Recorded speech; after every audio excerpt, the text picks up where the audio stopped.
l'électricité, on a bien vu en Europe, moins en France qu'ailleurs, a vu ses prix exploser il y a 1 an et demi. Là, il y a une réforme. Et alors, qu'est-ce? C'est un moment important parce que les réformes du marché de l'électricité, il n'y en a pas tous les ans. On peut revoir parfois quelques paramètres d'une année sur l'autre, mais la dernière, elle datait de 2010 et elle avait lancé dans le marché l'accès régulé au nucléaire historique, ce produit en ruban à 42 €, dont le prix n'a pas bougé pendant 12 ans, ce qui est d'ailleurs une de ses difficultés, et qui a permis d'alimenter les fournisseurs concurrents d'EDF pour qu'ils puissent trouver leur place dans le marché. Comme ils n'avaient pas de production, il fallait qu'EDF mette à disposition de la capacité. Et ça a aussi structuré les prix, puisque nous avons répliqué les offres que faisaient les fournisseurs alternatifs. Donc une partie de l'électricité des Français a été vendue à 42 € depuis 2011. Donc voilà ce qui s'est passé. Et aujourd'hui, ce système qui a atteint ses limites, bon, la première étant qu'il ne couvrait plus les coûts de revient d'EDF, donc EDF s'endettait. Il a montré une limite importante pendant la crise, c'est que comme il n'incitait pas les clients à avoir des offres d'une durée assez longue, les clients souscrivaient en général très près du début de leurs besoins. Et quand il y avait une crise comme celle que nous avons connue en 2022 avec l'invasion de l'Ukraine par la Russie, eh bien ceux qui n'avaient pas acheté leur volume 23-24 auparavant se sont retrouvés avec des prix qui ont monté de façon très forte. Et donc l'Europe a souhaité, et d'ailleurs pas que pour la France, qu'il y ait une extension de la durée des contrats et qu'un nouveau marché soit mis en place.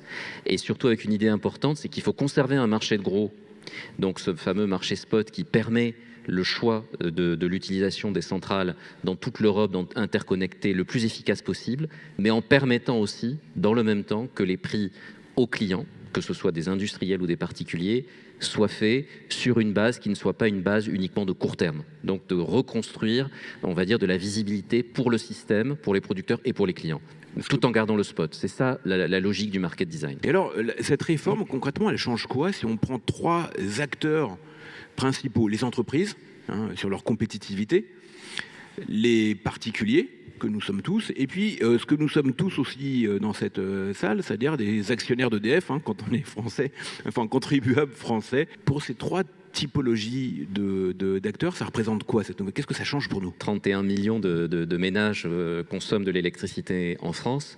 Et donc pour eux, il y a toujours ce produit central dans le marché des particuliers qui est le tarif réglementé de vente. Tout le monde paye le même tarif pour le même service, que l'on soit d'ailleurs en France ou en Corse ou en Guyane, donc sur l'ensemble du territoire national. Donc c'est un objet que l'État a défendu et dont l'Europe a reconnu l'opportunité et la nécessité. Parce que dans certains pays d'Europe, il n'y a plus de tarifs réglementés d'électricité. C'est un marché complètement ouvert. Donc le TRV va continuer à exister. Simplement, il va être calculé différemment sans faire référence à l'Arenh. C'est donc puisqu'il n'y a plus d'Arenh à partir du 31 décembre 2025. Pour les entreprises, eh bien, on va vers un système qui est un système de marché, mais avec des produits nouveaux, avec des produits qui sont des produits de plus long terme, offrant une meilleure visibilité aux clients. Donc ces produits, c'est soit des contrats de très long terme, 10, 15 ans ou plus, pour les entreprises électro-intensives qui ont besoin de cette visibilité. Et pour toutes les autres entreprises, donc pour à peu près 2 millions d'entreprises en France, on sera sur un mécanisme de marché, mais avec une possibilité de faire des offres plus longues. Donc nous commençons à offrir aujourd'hui, non pas simplement 24-25, mais 26, 27 et 28. Ce texte de la réforme du marché de l'électricité, ce qu'il prévoit, c'est de traiter sur le même pied au regard du marché de l'électricité le nucléaire et les renouvelables, et de permettre de mettre en place des aides d'État sous forme de contrats pour différence pour le nucléaire, au même titre qu'on peut le faire pour les renouvelables. L'énergie a toujours été un sujet géopolitique, un sujet politique et géopolitique et de rapport de puissance. Est-ce que finalement la transition énergétique dont on parle dans le monde entier maintenant ne l'est pas aussi quand on pense à ce que font les Américains avec l'IRA, l'Inflation Reduction Act, qui consiste quand même à subventionner de la décarbonation, mais en même temps faire du protectionnisme? Est-ce qu'on est entré dans une ère de confrontation politique et géopolitique très forte sur ces sujets-là? La transition énergétique et l'énergie, ce sont d'abord des sujets régaliens et de puissance économique. Et donc, ce sont des sujets de puissance, c'est très clair. Et effectivement, ma conviction, c'est que l'Europe doit, par rapport à ces sujets-là, de même qu'elle l'a fait sur d'autres sujets, sur l'espace, sur la défense, sortir d'une posture de naïveté et s'armer par rapport à la concurrence mondiale, c'est-à-dire produire plus d'énergie décarbonée compétitive. C'est ça qui va permettre d'améliorer la compétitivité de son industrie par rapport notamment aux États-Unis. Et vous avez raison de dire que l'Inflation Reduction Act, c'est avant tout un Green Buy American Act. Nous avons le Net Zero Industry Act, nous avons l'Electricity Market Design, donc 2 réformes qui visent à armer l'Europe aux côtés de la taxe carbone pour lui permettre de construire aussi une industrie puissante qui est fondée sur une énergie abondante, bas carbone et la plus compétitive possible. Ça, c'est clairement le plan. Et par rapport à l'international, on a vu avec la guerre en Ukraine que l'énergie était une arme de guerre. Sur le gaz, l'énergie a été utilisée comme arme de guerre, de même qu'on le voit sur le pétrole, lorsque l'OPEP+ va réduire les volumes qui sont mis sur le marché pour maintenir les prix du pétrole à un niveau plus élevé que ce qu'il serait par la mécanique naturelle du marché. C'est aussi une façon d'utiliser un levier dans la concurrence mondiale pour obtenir plus de revenus dans certains pays et leur permettre à toute vitesse de réinvestir dans une économie de transition énergétique. Des pays comme les Émirats arabes unis, comme l'Arabie saoudite, ils investissent massivement dans les énergies renouvelables, dans l'hydrogène, dans la capture carbone. Et tout cela, c'est pour construire leur position, leur part de marché future. C'est très clair. Comment est-ce que vous jugez l'engagement de moyens et d'intelligence et un engagement collectif contre le réchauffement climatique, contre le dérèglement climatique dans le monde, en Europe et en France? La France, elle baisse ses émissions de gaz à effet de serre de moins de 1% par an sous le quinquennat du président Hollande. Elle les baisse de un peu plus de 2% par an sur le précédent quinquennat du président Macron. Elle les baisse de 2,7% en 2022 et au premier semestre de 4,3%. Ce que je veux dire par là, c'est qu'il y a une accélération de la baisse des émissions de gaz à effet de serre en France et que nous nous situons aujourd'hui probablement comme étant le pays qui a la baisse la plus importante ces 18 derniers mois du G20, ou en tout cas un des pays, puisqu'on n'a pas toutes les statistiques disponibles. Mais il semblerait bien qu'on soit en tête de cette liste des pays du G20. Là où peut-être il y a 15 ans, ces solutions paraissaient très loin, aujourd'hui, la solution de l'électrification du transport, la solution de la décarbonation des processus industriels, ces solutions-là, elles existent et nous sommes en train de les déployer. On commence à voir arriver sur le marché des voitures électriques à des tarifs beaucoup plus compétitifs qu'avant, des petites cylindrées. Et comme à l'usage, elles sont également moins chères que les voitures thermiques, on crée l'espace et on crée les marchés. Ça va prendre plusieurs années, mais on est en train de créer ces marchés et on peut répliquer cette approche sur l'industrie, sur les bâtiments, etc. Et il y a cette grande question du raccordement des points de charge. Dans votre vision, on va être à la hauteur de l'expansion du marché ou pas? Alors, vous avez un véhicule électrique, Étienne, comme 1,2 million de Français qui ont un véhicule électrique ou hybride rechargeable. Et nous allons être de plus en plus nombreux, puisque les prévisions, c'est passer de 1,2 million à 8 millions en 2030.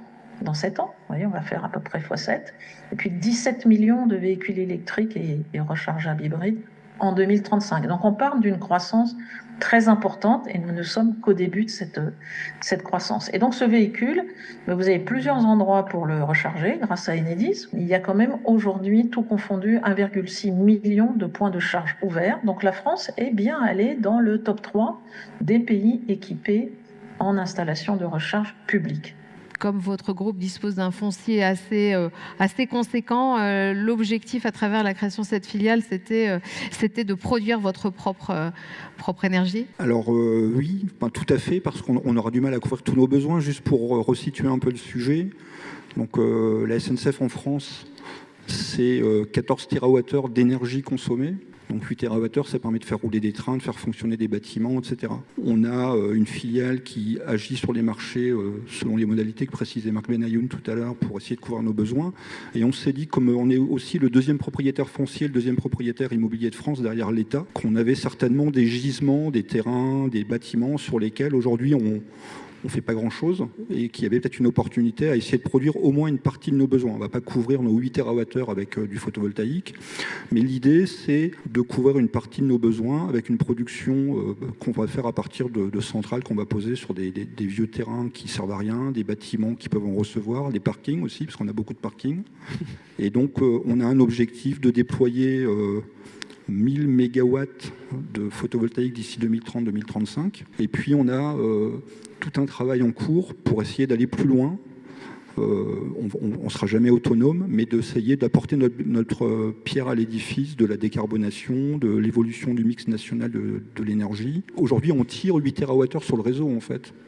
Donc plus on va produire notre énergie pour essayer de satisfaire nos besoins, plus on va libérer aussi des électrons produits par EDF ou d'autres qui seront disponibles pour d'autres consommateurs. La région Occitanie, elle poursuit cet objectif d'énergie à région positive depuis maintenant 2016. Oui, c'est positif, c'est même Donc plus que ça. Ouais. Énergie positive, c'est-à-dire que de manière très très concrète, c'est diviser par 2 notre consommation énergétique et multiplier par 3 la production d'énergie renouvelable.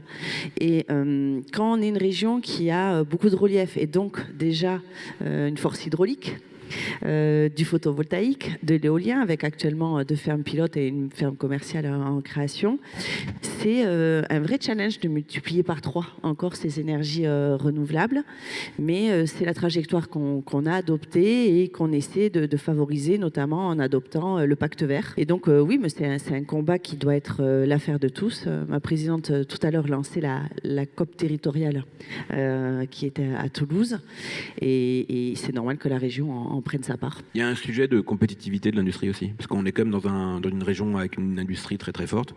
Ouais, et là, ici, particulier Toulouse et autour de Toulouse, mais d'une manière générale, dans la région Occitanie, beaucoup d'industries. Ça, c'est un énorme sujet aussi. Oui, c'est un sujet parce que l'industrie est consommateur d'énergie. Et puis parce que l'industrie, c'est aussi un pilier de notre développement économique, qu'elle soit agroalimentaire, qu'elle soit aéronautique, qu'elle soit spatiale. Donc la question dont on accompagne les entreprises industrielles à trouver un nouveau modèle énergétique aux côtés des grands énergéticiens est absolument cardinale. Là, je rentre de Bruxelles. Il y a la question, par exemple, de la Banque européenne de l'hydrogène. Nous avons des gros projets et des investissements extrêmement important sur l'hydrogène vert avec le plus gros plan en termes national, en termes de volume budgétaire à 150 millions d'euros. Et on a des sujets industriels qui y sont liés. Aujourd'hui, la Banque européenne de l'hydrogène, c'est finalement, c'est pas une banque, mais c'est des possibilités d'être accompagné pour l'acquisition d'électrolyseurs, pour les multiplier et qu'on puisse développer cette manière de stocker de l'énergie à des prix qui rendent l'hydrogène vert accessible. Et donc, l'objectif de la Banque européenne de l'hydrogène, c'est de diminuer le différentiel entre l'hydrogène gris, qui est moins souhaitable et moins désirable, que l'hydrogène vert. L'hydrogène gris, il est fabriqué à partir de quoi? Alors, on a les matières fossiles, on a aussi du reformage de gaz, on a des matières en fait épuisables, des sources qui sont épuisables. Et donc, l'objectif, c'est de produire de l'hydrogène vert à partir de sources qui sont renouvelables. Et c'est la définition de l'hydrogène vert. L'hydrogène, lui, c'est une manière de stocker de l'énergie, là où la complexité des énergies renouvelables, c'est de savoir les mobiliser au moment où nous avons le plus besoin d'alimenter nos réseaux. Et je liais la question de l'industrie et de ses sources énergétiques parce que l'industrie n'est pas simplement consommatrice d'énergie, ça peut être une opportunité pour nos industriels, mais sauf qu'aujourd'hui, quand il y a des aides européennes pour l'hydrogène, elles peuvent être mobilisées pour acheter des électrolyseurs produits ailleurs qu'en Europe. Et de la même manière que pendant plusieurs années, l'Europe a subventionné l'achat de photovoltaïques chinois, le risque est de financer et de subventionner par des crédits européens l'achat de matériel industriel de type électrolyseur hors Europe. Et ce n'est pas normal. C'est-à-dire qu'il faut absolument corréler les politiques industrielles et les politiques énergétiques. Parce que autrement, les sacrifices consentis, ils sont nécessaires, ne sont plus acceptables s'il n'y a pas de contrepartie en matière de développement, de solutions industrielles et souveraines. Par ailleurs, on peut s'interroger en termes de géopolitique. Et aujourd'hui, le sujet international est majeur en période de crise et de guerre sur l'intérêt qu'aurait la Chine à diminuer nos consommations énergétiques, sachant que la Chine fait d'autres choix énergétiques. Elle fait des choix avec le charbon. Le jour où la Chine tournera le dos au charbon, la géopolitique en sera bouleversée. Et donc, si c'est la Chine seulement qui sert les appareils qui nous permettent d'engager notre mutation énergétique, alors on ne sera pas souverain ni dans les objectifs qu'on posera, ni dans la maîtrise des emplois et finalement du destin qui sera le nôtre. Alors, on parlait il y a quelques minutes avec Barbara Bedayoun de la question du recrutement des jeunes chez EDF, mais d'une manière générale, dans l'industrie et dans la transition énergétique, en gros, on a besoin d'ingénieurs. Comment ça se passe pour la formation des ingénieurs? Est-ce qu'il y a assez de jeunes qui vont là-dedans? Est-ce qu'ils ont envie? Est-ce qu'il y a les masses? Est-ce qu'il y a les... Comment ça se passe? Alors non, si vous êtes parent de jeunes, dites-leur. Ou si vous êtes jeune. Des bonnes études. Si vous êtes jeune, venez. Si vous êtes jeune et femme, venez. Oui, parce que en plus, c'est pas tout à fait paritaire pour le moment dans les appétences sur ces sujets. Alors évidemment, on en a une responsabilité collective sur ce sujet.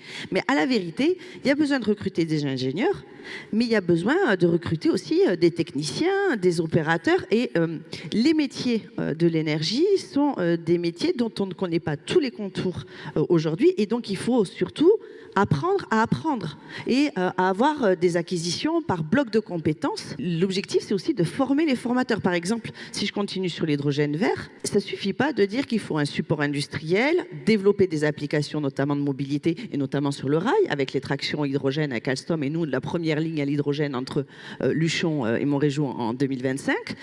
Il faut aussi qu'il y ait les compétences. Et donc, on a aujourd'hui un projet qui s'appelle Génio, qui est en œuvre pour Génération Hydrogène. Et l'objectif, c'est de former 1500 formateurs au sujet de l'hydrogène. C'est quoi? C'est avoir des profs de maths, de physique, de géo, à qui on explique à quoi ça servirait, quelle est cette solution hydrogène, pourquoi c'est une des solutions dans le mix énergétique, comment ils peuvent en parler à leurs élèves, comment on peut orienter sur ce sujet-là.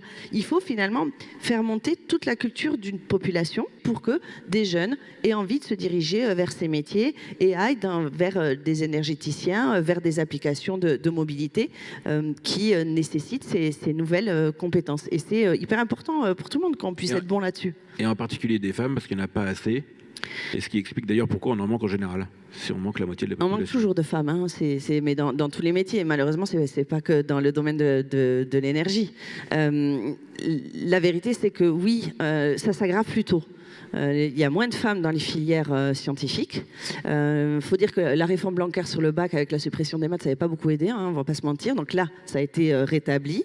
Et il faut, je pense, vraiment mettre en avant les femmes qui sont en capacité de produire des réponses scientifiques. Il y en a beaucoup.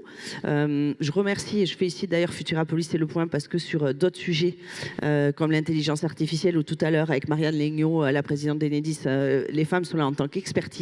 On a parlé de la prix Nobel d'économie avec Ingela Alger tout à l'heure. Absolument. Et on va parler aussi des femmes dans la prochaine séquence IA. Et ça, c'est super. J'ai vu qu'il y avait plein de super femmes pour la séquence IA tout à l'heure. Et j'en suis d'autant plus heureuse que vous avez le bon goût de faire une séance d'experts sur l'intelligence artificielle et pas un sujet, l'IA et les femmes. Vous voyez, ou les femmes et l'énergie. Parce qu'il y a quand même des endroits où les femmes, elles ont le droit de présenter leur énergie à la condition qu'elles soient présentées comme femmes. Ouais. Alors qu'en réalité, ce sont des spécialistes et des expertes, et que quand on donne à voir des spécialistes et des expertes, ben ça peut susciter chez des jeunes filles, chez des jeunes femmes, ben l'envie de pouvoir faire la même chose, épouser les mêmes études. Il y a plein de femmes extraordinaires. Et moi, je dois dire, et je dis récemment, mais j'en ai un peu marre qu'on rende toujours hommage à des femmes qui sont décédées. Il faut le faire. Hein. Mais Simone Veil, Olympe de Gouges, c'est formidable. Hein. Mais il y en a, elles sont vivantes. Hein. Elles vont super bien. Hein. Donc il faut leur donner... Levez les mains, les femmes.